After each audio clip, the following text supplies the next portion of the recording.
अस्सलाम वालेकुम नाज़रीन, यूके इमिग्रेशन अपडेट के साथ एक बार फिर आपका मेज़बान मुबीन रशीद हाज़िर-ए-ख़िदमत है। लोग बहुत ज़्यादा सवाल करते हैं यूके इमिग्रेशन के हवाले से क्या ताज़ीन सूरत-ए-हाल चल रही है। लंदन में चूँकि जब मैं यहाँ पे मौजूद होता हूँ, तो मैं आपको ख़ास तौर पे बताना चाहता हूँ कि 4 अप्रैल के हवाले से काफ़ी मार्केट में पैनिक फैला हुआ है कि वर्क परमिट के हवाले से काफ़ी ज़्यादा तब्दीलियाँ चेंजिंग आ रही हैं। तब्दीली ज़रूर आ रही है, ज़ाहिर है सैलरी स्लैब बढ़ रहा है, लेकिन उस पे कोई बहुत ज़्यादा परेशान होने की ज़रूरत नहीं है। जो लोग उससे पहले अप्लाई कर सकते हैं, जिनका IELTS, TB test, police character certificate ready है, ज़ाहिर है अपने तमाम सीवी डॉक्यूमेंट्स का और कंपनी उनको कॉस्ट इश्यू करने के लिए तैयार है। उनके लिए तो ये बेहतरीन ऑप्शन है कि 4 अप्रैल से पहले रात 12 बजे से पहले अपना कॉस्ट इश्यू करवा लें। बायोमेट्रिक आप बेशक बाद में भी दे सकते हैं, यानी अपने होम कंट्री के अंदर वीएफएस में आप अपनी एप्लीकेशन जब दिल चाहे आप सबमिट करवा सकते हैं, लेकिन आपका कॉस्ट 4 अप्रैल से पहले इश्यू होना बहुत ज़रूरी है। तो ये आखिरी चंद दिन हैं, काफ़ी मार्केट में पैनिक फैला हुआ है, कंपनियाँ भी परेशान हैं जिन्होंने अपने स्टाफ को, एम्प्लॉयी को बुलाना है और जो लोग आना चाहते हैं वो भी इस हवाले से काफ़ी परेशान हैं कि कैसे हम इस मसले का हल निकालें। तो कोई परेशान होने की ज़रूरत नहीं है। अच्छी बात ये है कि जो एलोकेशन फँसी हुई थी मुख्तलिफ कंपनियों की, जो उन्होंने रिक्वेस्ट की हुई थी होम ऑफिस से, अब उन्होंने पिछले 1-2 हफ्तों में उनको जारी करना शुरू कर दिया है। लगता है जाती बाहर का 4 अप्रैल से पहले वो चाह रहे हैं कि लोगों को जितना भी आ सकते हैं उनको एडजस्ट किया जा सके, क्योंकि उसके बाद बिल्कुल ड्रास्टिक चेंजिंग आ रही है, जैसा कि आपके इल्म में है कि जो 26,200 मिनिमम सैलरी की रिक्वायरमेंट थी, अब वो 39,700 होने जा रही है। आपको पता है आईसी चार्जेस पहले ही बढ़ चुके हैं 635 पाउंड से 1035 पाउंड, 65% का उसमें इजाफा ऑलरेडी हो चुका हुआ है। केयर होम के वाले से भी 11 मार्च को जो तब्दीली आई थी वो भी आपके इल्म में है कि अब केयर वर्कर पे लोग यहाँ पर डिपेंडेंट नहीं बुला सकते। तो ये बहुत बड़ी चेंजिंग है। 39,700 जब सैलरी भी आपकी मिनिमम रिक्वायरमेंट हो जाएगी, तो उसके बाद भी जो है काफ़ी मुश्किल होगा डिपेंडेंट्स और फैमिली को बुलाना। कहा जा रहा है कि 900 से 1000 पाउंड सिर्फ टैक्स ही बन जाएगा और एनआई कंट्रीब्यूशन बन जाएगा, जो मिला के एक स्टाफ के ऊपर कॉस्ट पड़ सकती है। तो इतनी बड़ी कॉस्ट को ज़रा बियर करना इतना आसान काम नहीं है। लेकिन नाज़रीन, स्किल्ड वर्कर के हवाले से आपको बताते चलें कि जो लोग भी इसके लिए तैयार हैं, उनको चाहिए कि 4 अप्रैल से अपने-अपने वीज़े अप्लाई कर दें और एटलीस्ट वर्क परमिट इश्यू करवा लें, ताकि वो इस मसले से निकल सकें।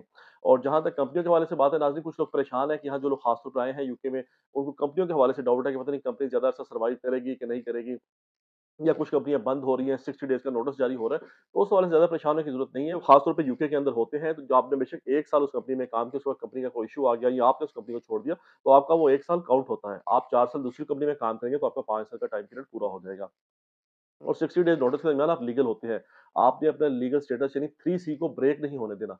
ये बड़ी इंपॉर्टेंट बात है कि जब भी आपका कोई मसला आए, तो आपने 3 सी ब्रेक नहीं होने देना।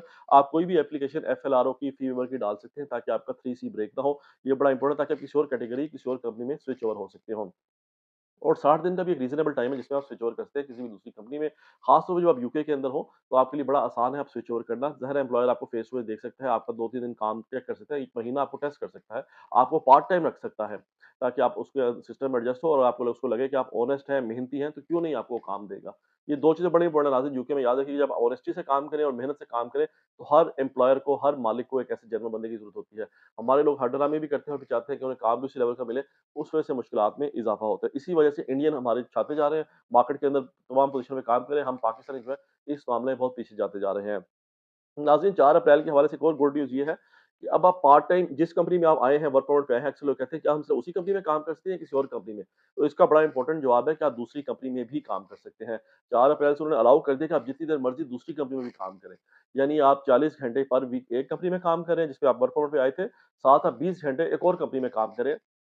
जहाँ पे आप एज़ अ पार्ट टाइमर काम करें और कल को खुदा न ख़ास्ता आपकी पहली वाली कंपनी में मसला आता है, तो दूसरी कंपनी के पास अगर स्पॉन्सर लाइसेंस है, तो आपको फ़ौरी तौर पे स्विच ओवर कर सकती है। तो आपका मसला भी बड़ा आसान हो जाएगा और आपका स्टेटस भी लीगल रहेगा और आप बड़ी आसानी से कामयाब हो सकते हैं। तो ये एक बड़ा इंपॉर्टेंट पॉइंट है। आप कोशिश करें जब यहाँ पे आएँ, क्योंकि ज़ाहिर है आप यहाँ पे इस मेहनत करने के लिए आए हैं, काफ़ी पैसे लगा के पाकिस्तान से हैं। 20, 25, 30, 40 हज़ार पाउंड लग रहा है लोगों का, चूँकि आईएलटीएस की फीसें बहुत ज़्यादा बढ़ चुकी हैं। ख़ासतौर पे इनके 2-3 बच्चे हैं, उनको बहुत ज़्यादा कॉस्ट पे करना पड़ रही है। जितनी वर्क परमिट कॉस्ट है उसके अगेंस्ट उतनी ही पेमेंट उनको अरेंज करनी पड़ रही है।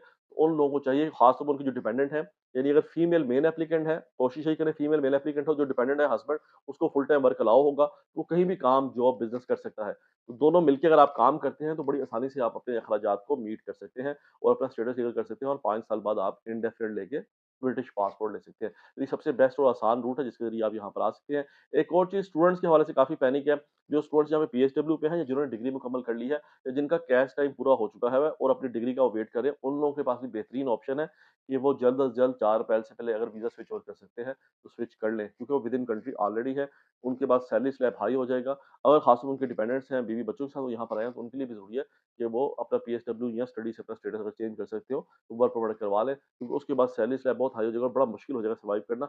अगर चलो फिर भी ज़रा सर्वाइव करेंगे, टैक्स वगैरह पे करेंगे, गवर्नमेंट ने ज़रा कुछ सोच के ये सैलरी स्लैब हाई किया है, लेकिन उससे पहले अगर आप कर सकते हो, तो ये आपके लिए बड़ी अच्छी और पॉज़िटिव चीज़ है। इसके अलावा नाज़रीन कुछ लोग टियर 5 वीज़े की भी बात कर रहे हैं, क्रिएटिव वर्क वीज़ा इसकी बहुत ज़्यादा बात हो रही है। उसके बदले मैं आपको ज़रा बताता चलूँ, इसमें मैं कोशिश करूँगा एक अलग वीडियो बनाऊँ क्योंकि हमने इस पे बहुत ज़्यादा काम किया है। लोग समझते थे कोई नई कैटेगरी आई है, ये नई कैटेगरी नहीं है, हमेशा से कैटेगरी अवेलेबल थी। ये टेम्परेरी वर्कर वीज़े की कैटेगरी होती है, जिस तरह सीज़नल वर्क परमिट की आजकल काफ़ी बात चल रही है, अगरचे उसमें वीज़ा रेश्यो काफ़ी कम है, तो टेम्परेरी वर्क वीज़ा हमेशा से मौजूद था। अब चूँकि लोगों को पता लगा टियर 2 पे आना मुश्किल हो गया या जो लोग आईएलटीएस नहीं कर पा रहे, वो इसको अल्टरनेटिव के तौर पे यूज़ कर रहे हैं। तो उसके ऊपर भी बिल्कुल लोग यहाँ पर आ सकते हैं। वो आपने ऐसा कोई क्रिएटिव काम बताना है, ऐसा काम जो आप स्पेशलिटी है आपकी, मसलन आप सिंगर हैं, आप कव्वाल हैं, आप कोई नात ख़ान हैं, आपको फ़िल्म डायरेक्टर हैं, तो ऐसा कोई काम जो आपको यूके में आके करना पड़ता है पाकिस्तान से, तो उसके लिए अभी टेम्परेरी वीज़ा रहते हैं। ये 1 महीने, 3 महीने, इवन 15 दिन का वीज़ा हो सकता है।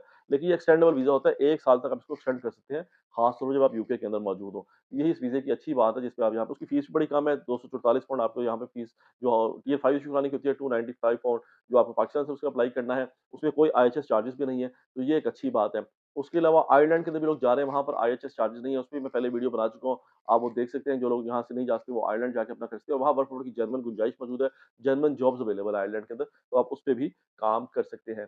इसी तरह ये स्किल कैटेगरी में जो हम बात कर रहे हैं, इस पे सेल्फ स्पॉन्सर्ड वीज़ा की भी बात हो रही है। नाज़रीन ये कान घुमा के पकड़ने वाली बात है, आपका कोई जानने वाला यहाँ पे कोई जॉब या बिज़नेस कर रहा है ख़ास तौर पे, तो वो आपको जॉब पे यहाँ बुला सकता है और कल को वही बिज़नेस आपके हवाले कर देता है। इसको सेल्फ स्पॉन्सर्ड वीज़ा कहते हैं। तो बात वही है, आप वर्क परमिट पे ही आते हैं यहाँ पे, लेकिन आप उस कंपनी, उस बिज़नेस में शेयर होल्डर बन जाते हैं और फिर आप उस बिज़नेस को खुद ही चलाते हैं। तो ये एक बड़ी अच्छी और खूबसूरत बात है कि आप सेल्फ स्पॉन्सर्ड तरीके से उस बिज़नेस को रन करते हैं। वैसे उस कंपनी में 3 बंदे वर्क वीज़े के ऊपर आए हैं, तो आप उसके मैनेजर बन जाएँगे, बाकी लोगों को साथ लेके चलेंगे। कुछ लोकल लोगों को भी आप वर्क परमिट पे रख सकते हैं, बाकी जर्मन स्टाफ जो यहाँ पे ऑलरेडी काम कर रहा है, वो भी मौजूद होगा। तो इस तरह सारा मिला के आप उसका एक अच्छा फ़ॉर्मूला बना के अपना सेल्फ स्पॉन्सर्ड वीज़े की तरफ जा सकते हैं। और एक और बात जो स्केल अप वीज़े के हवाले से नाज़रीन वो भी ज़रूरी है आपको बताना, ये कुछ कंपनियाँ जिनका टर्नओवर बेहतरीन है, 1 मिलियन से ज़्यादा टर्नओवर है, 10 से ज़्यादा जिनके एम्प्लॉयी हैं, उनके पास स्पेशल कैटेगरी है कि वो आपको स्केल अप करवा सकते हैं आफ्टर 6 मंथ। यानी 6 माह बाद आप इंडिपेंडेंट हो जाएँगे, आप अपने तौर पे काम कर सकते हैं। ये भी बड़ी खूबसूरती है, अगर आप किसी अच्छी रिलायबल बड़ी कंपनी के अंदर वर्क परमिट हासिल करने में कामयाब हो जाते हैं, तो आप स्केल अप के लिए भी एलिजिबल हैं।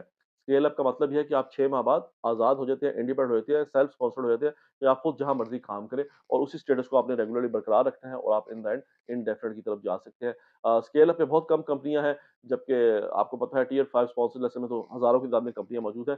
इसलिए आप कोशिश करें, खास तौर पर आप यूके में आ गए हैं, तो कोशिश करें किसी ऐसी कंपनी जो स्केल अप आपको वीज़ा की ऑप्शन देती हो, तो आप उसमें जा सकते हो, तो उससे भी आपके लिए आसानियाँ हो सकती हैं। तो 4 अप्रैल के हवाले से खास तौर पे इत्तेफाक की अपडेट देना आपको ज़रूरी था कि 12 मई से पहले अपना कॉस्ट वर्क परमिट इश्यू करवा लें, जो कंपनियाँ बुलाना चाहती हैं, जिनकी एलोकेशन हो चुकी है, तो उनका उनका बाद में एलोकेशन ज़ाया भी हो सकती है। 90 दिन का टाइम होता है किसी भी इंटरनेशनल एम्प्लॉयी को बुलाने के लिए। अगर आपकी कंपनी के बाद एलोकेशन आ चुकी है, स्टाफ की जो रिक्वायरमेंट थी आपने पूरी कर दी है और आपको होम ऑफिस से सीट एलोकेट कर दी है, तो 90 डेज़ के अंदर आपने अपने स्टाफ को बुलाना है। अगर आप नहीं बुलाते तो सीट खुद ब खुद ज़ाया हो जाती है। ये कम लोगों को पता है और लोग इसको इस्तेमाल नहीं कर पा रहे। और दूसरा ये कि बहुत ज़्यादा लालच ना करें जब आप वर्क परमिट के लिए अप्लाई करें कि आप कहें कि 10 एम्प्लॉयी मैंने इकट्ठे ही बुलाने हैं। आप शुरू में 1 या 2 एम्प्लॉयी इंटरनेशनल एम्प्लॉयी बुलाने की बात करें, अपने टर्नओवर के हिसाब से। अगर आपका टर्नओवर कम है तो फिर ज़्यादा कोशिश भी ना करें अप्लाई करने की। लेकिन अगर आपका टर्नओवर ठीक है तो 1-2 एम्प्लॉयी खास तौर पे डिजिटल मीडिया मार्केटिंग के लिए आपको कोई भी कंपनी को बंदा चाहिए होता है। उन्हें पता है यूके में इसकी शॉर्टेज है ऑक्यूपेशन लिस्ट के अंदर है। तो जो भी शॉर्टेज ऑक्यूपेशन लिस्ट के अंदर कैटेगरी है उनमें अप्लाई करें। 1 या 2 इंटरनेशनल, 1-2 लोकल जो यहाँ पे यूके में ऑलरेडी लोग मौजूद हैं, उनके लिए अप्लाई करें, तो उम्मीद है आपको मिल जाएगी लोकेशन। और जब आप उसपे बंदा एम्प्लॉयी कर लेते हैं, फिर आप मज़ीद सीटों की बात करें, तो दैट मेक्स सेंस कि हाँ, वाक़ई आप जेन्युइन एम्प्लॉयर हो, आपको मज़ीद लोग चाहिए। तो इस तरह का आप कैटेगरी रखें तो आपको जल्द सीट एलोकेशन आ जाएगी, वरना मेरी कई एम्प्लॉयर से बात हो रही है, वो बता रहे हैं कि हमने अप्लाई किया हुआ है, लेकिन हमें अभी सीट एलोकेशन नहीं हो रही। लेकिन अभी पिछले 1-2 हफ्तों में काफ़ी लोगों की अप्रूवल आई है, जिन्होंने जेन्युइन कंपनी से जो इस पे काम कर रहे थे। तो ये गुड न्यूज़ है कि 4 अप्रैल से पहले कुछ लोगों की एलोकेशंस आ रही हैं और जो लोग भी खासतौर पर पाकिस्तान से आना चाहते हैं, उनके लिए बेहतरीन ऑप्शन है, जिनका खास तौर पर आईएलटीएस रेडी है, वो ज़रूर इस पे यहाँ पे आएँ। उसके बाद नाज़रीन कुछ लोग यूके नेरिक की डिग्री भी यूज़ करने की कोशिश कर रहे हैं, उसकी काफ़ी नेगेटिव रेशियो है, तो मैं आपको एडवाइस नहीं करूँगा आप यूके नेरिक के ज़रिए डिग्री लगा के और डिग्री यूज़ करते हुए आएँ। बेहतर ये है कि आप आईएलटीएस का 4 बैंड कर लें, जो कि बहुत आसान है। जिन लोगों ने ऑलरेडी किया हुआ है, उनके लिए बेहतरीन मौका है।